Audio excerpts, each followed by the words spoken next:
In March 2012, the body of 34-year-old Daniel Crawford was discovered in the honeymoon suite of the Azure Cove Resort in Curaçao. His throat had been slashed and the room showed clear signs of a violent struggle. His wife, Sophia Crawford, 30, was missing. As authorities launched an investigation, they uncovered a chilling story of infidelity, obsession, and betrayal. The events that led to Daniel's death had begun 6 months earlier, in September 2011, when Sophia met Miguel Alvarez, a local diving instructor, during a work trip to Curaçao. What started as a secret affair spiraled into something far more dangerous, an unhealthy obsession that would turn a dream honeymoon into a nightmare of blood and captivity. The early morning air in Curaçao was humid and thick with the scent of the ocean.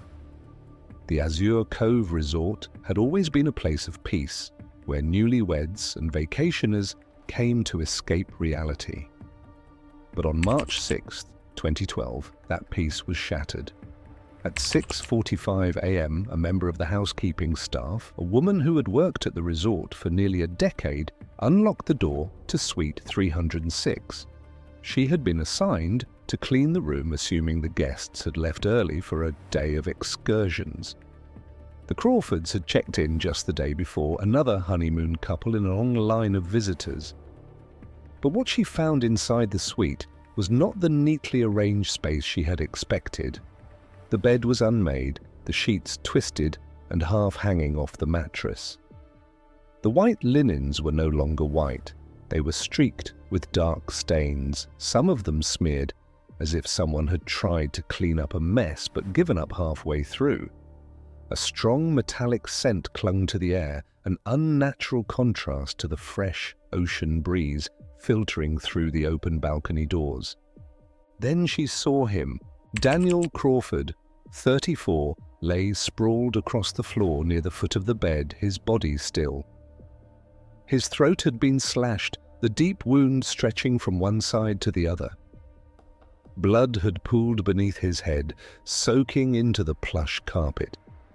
His hands were frozen in a stiff position, one of them curled into a loose fist, the other reaching outward as if he had been grasping for something or someone.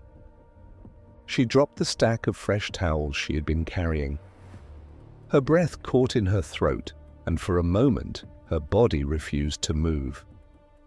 It was the kind of horror she had only seen in movies, the kind that didn't belong in a honeymoon suite at a luxury resort. Her shaking hands fumbled for the resort phone, and the words barely came out when she called the front desk.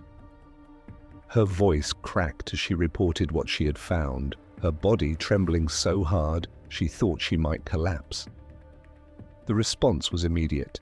Security was dispatched to the scene within minutes, and by the time the first officers from the Curaçao Police Department arrived, the entire hallway had been sealed off. The hotel guests, still half asleep, were pulled from their rooms and told to stay inside. A few curious ones peeked out from their doors, whispering in confusion. But no one could have imagined the nightmare that had unfolded inside that suite. By 8 a.m., the crime scene had been secured. The police worked quickly, their presence sharp against the backdrop of the picturesque resort. The forensic team stepped over the discarded towels, moving cautiously around the blood-soaked carpet. Cameras flashed as they documented the scene. Evidence markers were placed near the shattered champagne bottle, its jagged edges glistening under the light. It was unclear if it had been used as a weapon or simply broken in the struggle. The open balcony doors led out to a private terrace overlooking the sea. Sand had been tracked onto the floor, suggesting someone had walked in and out barefoot. There were no immediate signs of forced entry. The lock was intact. The door had been opened from the inside. Then came the first major revelation. Sophia Crawford, 30, was missing. Her suitcase was still there, half-zipped with clothes spilling out. Her wedding dress, the one she had worn just hours earlier, lay crumpled on the floor near the dresser. Her phone was gone, so were her flip-flops, a hotel key card, and, most importantly, Sophia herself. The resort security team was brought in to review the camera footage. The officers worked methodically, rewinding and fast-forwarding through the early morning hours, searching for anything unusual. It didn't take long to find what they were looking for. At 2:30 a.m., Sophia had been caught on camera. She was seen walking unsteadily down the hallway that led from her suite toward the beach entrance of the resort. Her bare feet, her loose dress, the way she seemed to be moving in a daze, it all stood out. She wasn't alone. Walking just a few steps behind her, Miguel Alvarez, 36, followed. He was shirtless, his body toned and tanned, his demeanor calm. Even through the grainy footage, the closeness between them was obvious. At one point, she turned back to look at him, her expression difficult to read. They disappeared from the camera's view after a few minutes, swallowed by the dimly lit path that led to the private beach. By the time authorities reached Miguel's villa by the cliffs, the sun had already climbed higher in the sky. The waves crashed loudly against the rocks below, a stark contrast to the heavy silence between the officers as they knocked on the door. Miguel answered the door casually, as if he had been expecting them. His hair was damp, as though he had just showered. He looked calm, too calm. His voice was even, his words carefully chosen. He claimed Sophia had come to him on her own, that they had spent the night together at his villa, that she had left just before sunrise. He made it sound simple, innocent, but his body told a different story. Deep scratches ran along his chest and arms, red and fresh. Some were deeper than others, as if someone had been clawing at him in desperation. The police noticed them immediately. When asked, Miguel hesitated before responding, shifting his weight slightly. He said they were from a diving accident the previous day, but his hesitation had already betrayed him. The officers took note of everything: his demeanor, his inconsistencies, the way he spoke about Sophia in the present tense, even though no one had seen her since she left with him. By March 8th, Miguel was brought in for questioning. The scratches were examined again. The forensic team took samples from his bedding, his bathroom sink, his trash bin. They were looking for anything that could place Daniel Crawford in that villa. For hours, Miguel sat in the interrogation room. His confidence wavered as the questions became more pointed. He repeated himself often, his version of events never quite lining up the same way twice. The detectives pushed harder. Where had he gone after she left? Why had she come to him that night in the first place? Why did the cameras never show her coming back to the resort? Miguel had no real answers. By March 20th, the final piece of the puzzle fell into place. A blood-stained shirt was found in Miguel's laundry, tucked beneath a pile of clothes that smelled faintly of ocean salt and sweat. The DNA matched Daniel Crawford. Miguel's explanation was weak. He claimed he had gotten into a fight earlier in the night before Sophia even arrived. But security footage didn't show him fighting with anyone. His neighbors hadn't heard anything unusual. And then there was the 4:15 a.m. footage. The resort cameras had captured Miguel returning to his villa alone. His expression unreadable, his hands trembling as he unlocked his door. He had no cuts or bruises on his face, no signs of a struggle. But his shirt was missing. The police didn't need more. Miguel Alvarez was arrested. The news spread quickly, sending shockwaves through the island. A honeymoon had turned into a murder investigation, and the man who had been trusted to show tourists the beauty of Curaçao was now accused of a brutal crime. Yet one question remained. Where was Sophia Crawford?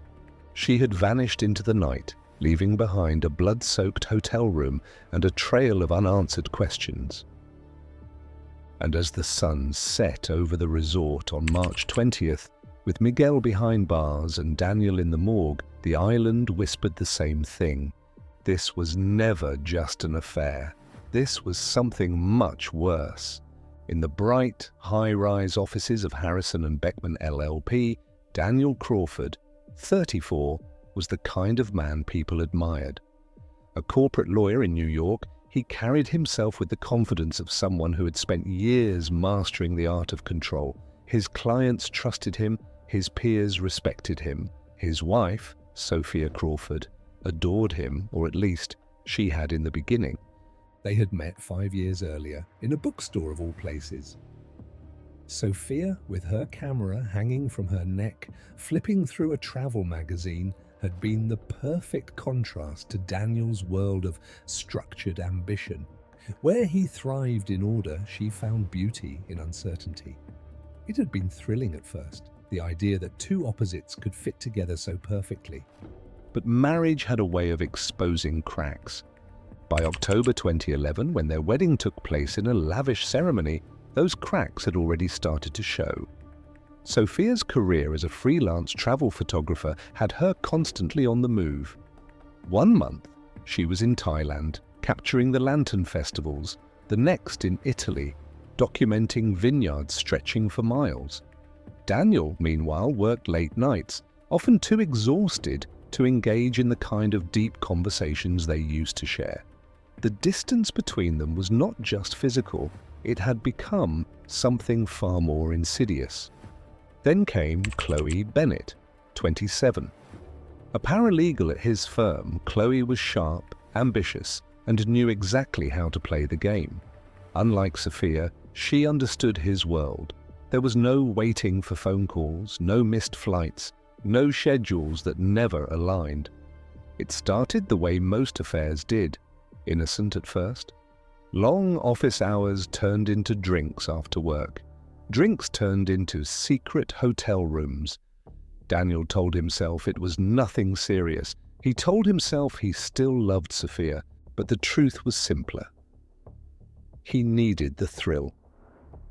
Sophia had secrets of her own. It had been November 2011, only a month after her wedding, when she met Miguel Alvarez, 36, in Curaçao. She had been there on assignment covering underwater marine life for a magazine feature. Miguel had been her diving instructor, his tanned skin and salt-roughened voice captivating in a way that made her forget she was someone's wife. What started as a casual conversation on the shore turned into a sunset dinner, then a long night in Miguel's beachside villa. For Sophia, it was an escape, a night where she didn't have to be the wife of a man whose world seemed more important than her own. For Miguel, it was something entirely different.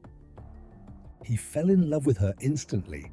After she left, he called constantly, messaged late at night, sent her gifts she never asked for. It should have scared her, but she liked the attention.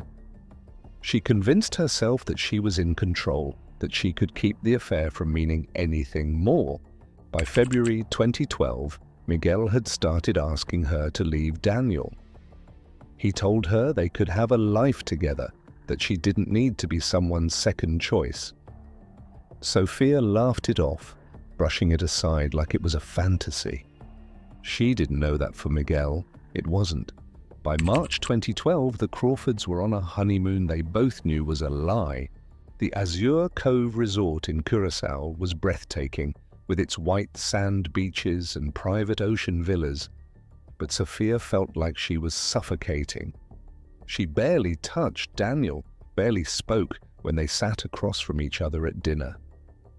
She checked her phone constantly, scrolling through old messages from Miguel, deleting new ones before Daniel could notice. Daniel noticed anyway. He didn't say anything at first. He had never been the kind of man to ask for things outright. Instead, he watched her from across their suite, from across the candle-lit dinners, from the corner of his eye as they walked the beach. He saw the way her fingers hesitated over her phone, the way her mind seemed elsewhere. By 11:30 p.m., Daniel was alone at the resort's beachfront bar.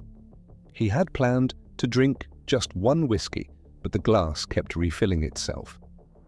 That was when he met Elena Ruiz, 25. A bartender at the resort, Elena was young and flirtatious, her accent soft, her laugh easy. She poured him another drink, leaned in when she spoke, smiled at him in a way that Sophia hadn't in months.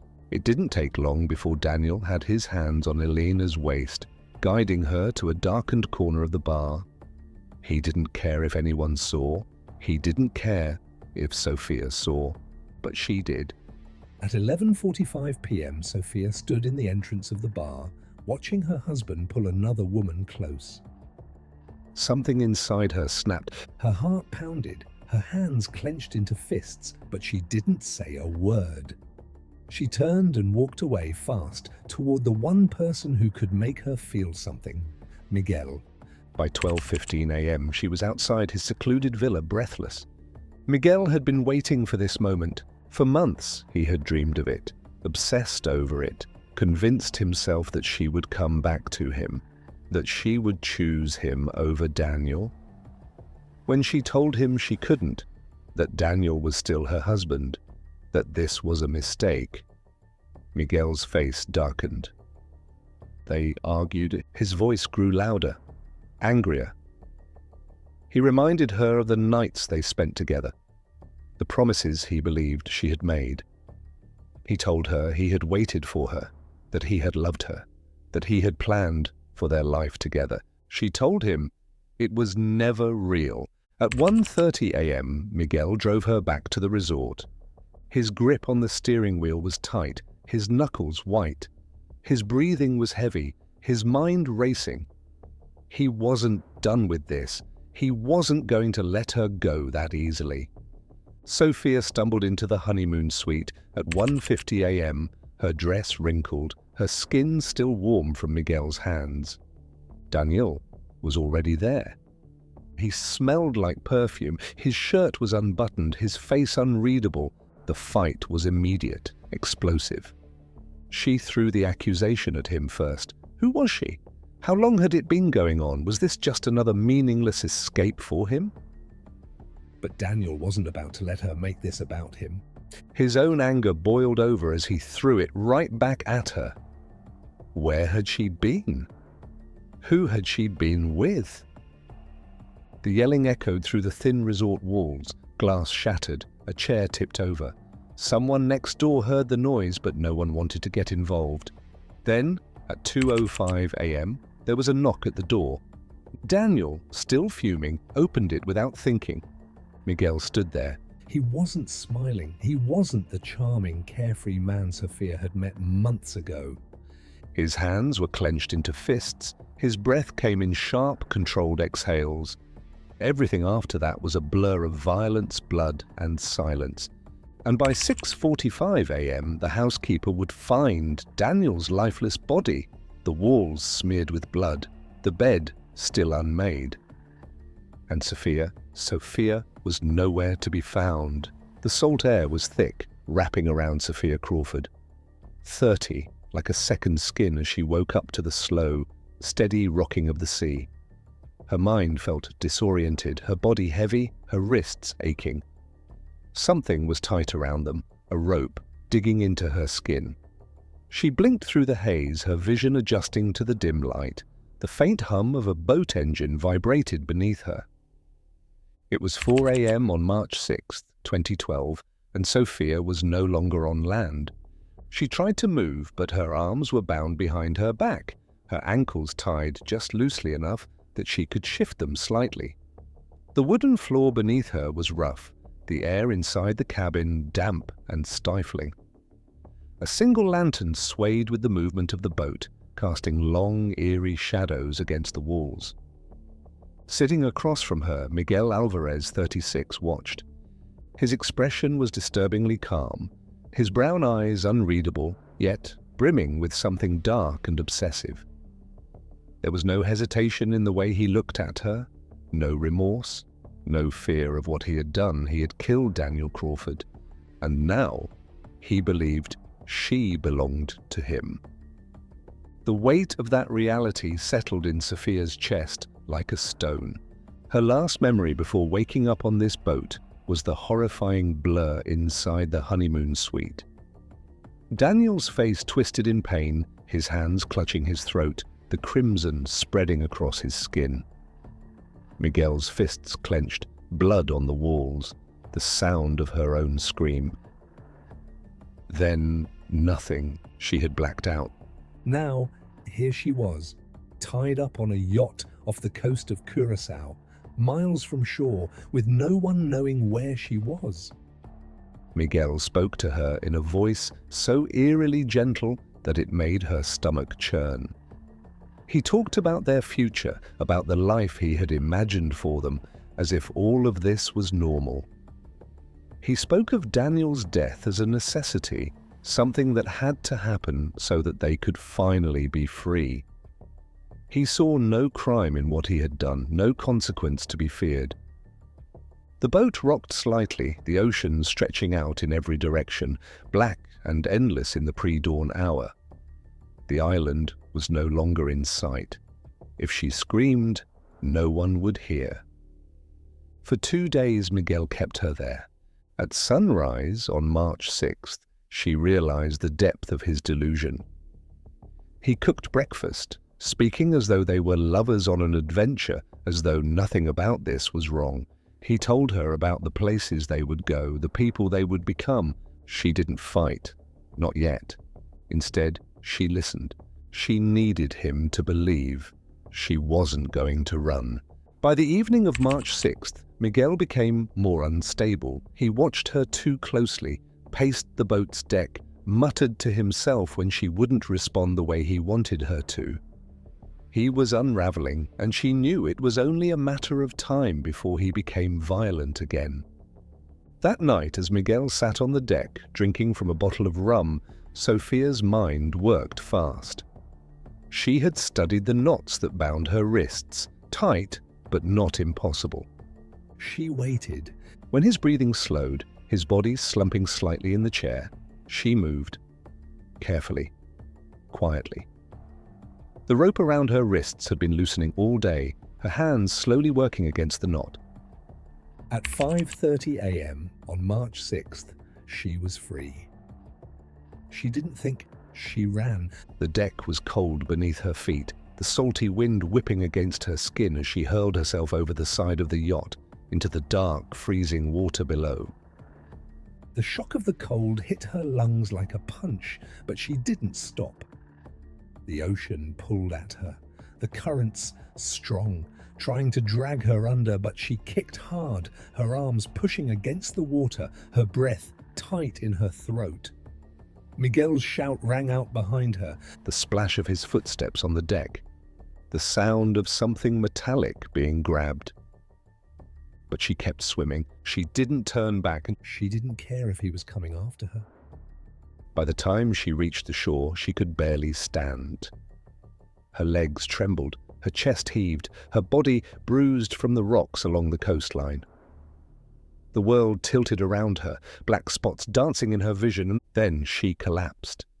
She didn't know how much time had passed when she felt rough hands shaking her, a voice calling out in a mix of Spanish and papiamento. She was barely conscious when she saw the fisherman crouched over her, his weathered face twisted in concern. He spoke again, but she couldn't understand. Her lips were too dry, her throat too raw to answer. All she could do was close her eyes as exhaustion pulled her under. By March 20th, Miguel was in custody. The authorities had moved quickly. They had already suspected him from the start, but Sophia's survival had sealed his fate. The interrogation was brief. Miguel showed no remorse. He only repeated one phrase over and over, his voice eerily steady. "She was supposed to love me." The words sent chills through everyone in the room. Sophia had survived, but something inside her had broken beyond repair. When news of Daniel Crawford's murder and Sophia's abduction reached the media, it became one of the most talked about cases of 2012. The story had everything. A perfect couple with a dark past, an affair that spiraled into obsession, a killer who believed murder was an act of love. public opinion was divided. Some saw Sophia as a victim, a woman who had been manipulated and trapped by a man who refused to let go. Others whispered that she had played a dangerous game, that her own choices had led to Daniel's death. By July 2013, Miguel was sentenced to life in prison without the possibility of parole. There was no celebration, no relief. For Sophia, surviving wasn't the same as living. She never returned to New York. The city that once felt like home now felt like a ghost town of memories she could never escape. She moved to Europe, changed her name, abandoned photography. Every time she closed her eyes, she could still see the blood on the honeymoon suite walls, the way Miguel had looked at her that night, the way Daniel had gasped for breath in his final moments. She spent years trying to outrun the past, but it followed her. And Curaçao, once a paradise, had become a place forever stained by love, lies, and death. Don't forget to like and subscribe so you never miss our daily updates. For more jaw-dropping true crime stories, check out the case of the just-engaged teenage boy who beats his fiancée to death after she cheated with her chemistry co-worker. Let us know your thoughts in the comments.